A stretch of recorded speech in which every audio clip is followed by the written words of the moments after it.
आज हम बात करेंगे आत्म परिचय की। जब तक आत्म का अर्थात स्वयं अपना परिचय नहीं होता, तब तक हमारे पास आत्मविश्वास नहीं हो सकता। परंतु अपनी पहचान करने का क्या अर्थ होता है, कभी विचार किया है?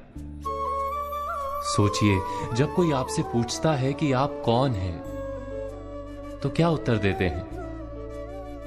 कहते हैं कि मैं इनका पुत्र हूं, मैं शिक्षक हूं अथवा सेना में जवान हूं, चिकित्सक हूं अथवा व्यापारी हूं, या पुत्री हूं, उसका पति या पत्नी हूं, उसका पिता या उसकी माता हूं।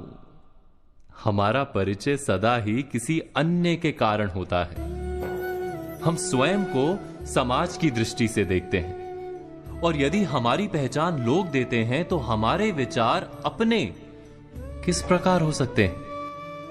विचार यदि अपने नहीं होते तो आत्मविश्वास किस प्रकार हो सकता है? आत्म परिचय के लिए हमें स्वयं अपने आप से पूछना होगा कि हम कौन हैं। किंतु प्रथम तो हमारा मन वही कहेगा जो हम दूसरों से कहते हैं। समाज की दी हुई पहचान को छोड़कर कुछ गहराई से विचार करेंगे तो क्या उत्तर मिलेगा? अवश्य हमारा मन कहेगा कि मैं वो हूं जो पर्वत की चोटी पर पहुंचेगा या समुद्र तैर जाएगा, कोई महान कार्य करेगा, सत्ता प्राप्त करेगा, बहुत बहुत धन प्राप्त करेगा, सभी लोगों का नेता बनेगा, सबके द्वारा पूजा जाएगा। अर्थात हमारा मन सदा ही हमारी पहचान बनाता है हमारी इच्छाओं से। हमारी इच्छा ही हमारे जीवन की व्याख्या बनी रहती है।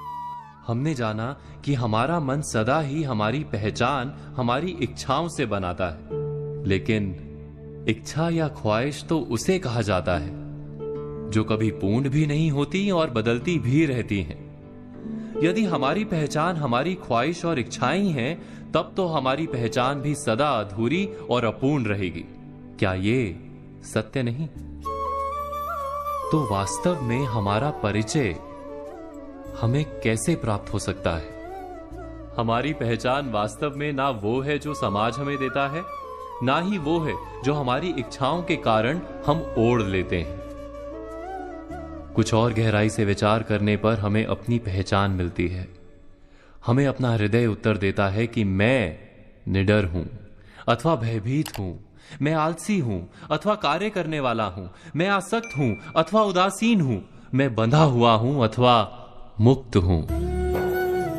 वास्तव में हमारा सच्चा परिचय हमारे हृदय की भावनाएं हैं, क्योंकि हमारे सारे कार्य, हमारे सारे निर्णय, हमारी सारी सफलता और निष्फलता हकीकत में हमारी भावनाओं से निर्मित होती हैं।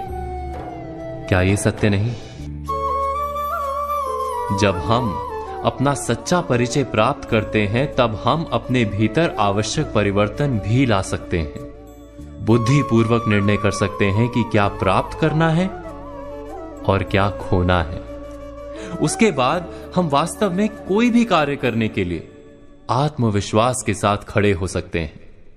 अर्थात जब स्वयं अपनी सच्ची पहचान हमें प्राप्त होती है, तभी सच्चा आत्मविश्वास भी जन्म लेता है, और आत्मविश्वास ही जीवन की कुंजी है। इस बात पर आप सब मनन, चिंतन और विचार अवश्य कीजिएगा।